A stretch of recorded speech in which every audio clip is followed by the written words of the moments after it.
Selamat pagi anak-anak. Kita akan belajar firman Tuhan melalui buku renungan pagi anak, Identitas. Hari ini tanggal 20 Oktober, judul renungan kita, Keutuhan. Mari kita awali dengan doa. Bapa di surga, kami akan belajar firman Tuhan. Tolong kami supaya kami dapat memahami firman Tuhan. Dalam nama Tuhan Yesus kami berdoa. Amin. Anak-anak, ayat inti renungan pagi kita hari ini diambil dari kitab Kejadian pasal 1 ayat 26. Berfirmanlah Allah, baiklah kita menjadikan manusia menurut gambar dan rupa kita, supaya mereka berkuasa atas ikan-ikan di laut, dan burung-burung di udara, dan atas ternak, dan atas seluruh bumi, dan atas segala binatang melata yang merayap di bumi. Kejadian pasal 2 ayat 7. Ketika itulah Allah membentuk manusia itu dari debu tanah dan menghembuskan napas hidup ke dalam hidungnya. Demikianlah manusia itu menjadi makhluk yang hidup. Dasar kepercayaan ketujuh, hakikat manusia. Pria dan wanita diciptakan menurut gambar Allah dengan individualitas, kekuatan, dan kebebasan untuk berpikir dan berbuat. Meskipun diciptakan sebagai makhluk bebas, masing-masing merupakan kesatuan yang tak terpisahkan dari tubuh, pikiran, dan roh, bergantung pada Allah untuk hidup dan bernapas dan segala sesuatu. Ada beberapa istilah deskriptif dalam kisah penciptaan. Pertama, dikatakan bahwa Allah menciptakan manusia menurut gambar dan rupa kita. Pesan ini menjelaskannya dengan baik, seperti Allah mencerminkan sifat Allah.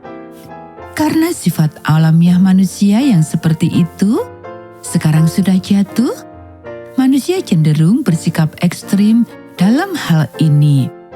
Mereka menganggap diri mereka seperti dewa, dan mereka menjadi sombong dan congkak. Lucifer adalah orang pertama yang memiliki sikap seperti itu. Saya harus menjalani hidup saya sendiri. Saya harus melakukan apa yang saya rasa benar. Apa yang sebenarnya Anda katakan adalah, apa yang saya ingin katakan adalah yang terpenting. Meskipun kata-kata terakhir itu mungkin tidak terucap dengan lantang, tentu saja. Anak-anak, jika kita memperhatikan kisah penciptaan seperti yang Allah ceritakan kepada Adam, kita akan menemukan kata-kata mencerminkan sifat Allah. Itu adalah hal yang berbeda sama sekali dan secara otomatis membuat kita tetap rendah hati. Lalu ada penciptaan yang sebenarnya. Allah membentuk, lalu meniupkan napas kehidupan. Manusia menjadi jiwa yang hidup. Sudah terlalu lama, umat manusia telah menyerah pada gagasan pagan kuno, sekali lagi yang disebarkan pertama kali oleh setan, bahwa kita adalah makhluk majemuk, semacam makhluk simbiosis, jiwa yang mandiri yang hanya menghuni tubuh lumpur yang bersifat sementara dan tidak diinginkan, dan akan meninggalkannya suatu hari nanti dan menjadi hantu. Tuhan berkata, tidak, tubuh duniawi itu baik, aku yang membuatnya, dan ditambah dengan napasku menjadikannya hidup, bernapas, bebas, individu, jiwa yang unik.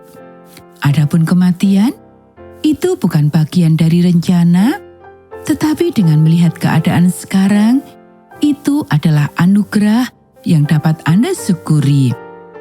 Ini bersifat sementara, tetapi lengkap selagi masih ada. Hantu tidak berkeliaran dengan sedih melihat keluarganya menderita. Napasnya ada padaku, dan jangan khawatir, aku bisa melakukannya lagi. Anak-anak, demikianlah renungan pagi kita hari ini. Mari kita akhiri dengan doa. Pencipta kehidupan, pemberi keutuhan, jalanmu jauh lebih sederhana. Kisahmu mungkin tidak menjawab semua pertanyaan kami, tetapi setidaknya itu masuk akal. Engkau menciptakan kami. Engkau membuat kami utuh dan sempurna. Dan Engkau akan menjadikan kami seperti itu lagi. Amin.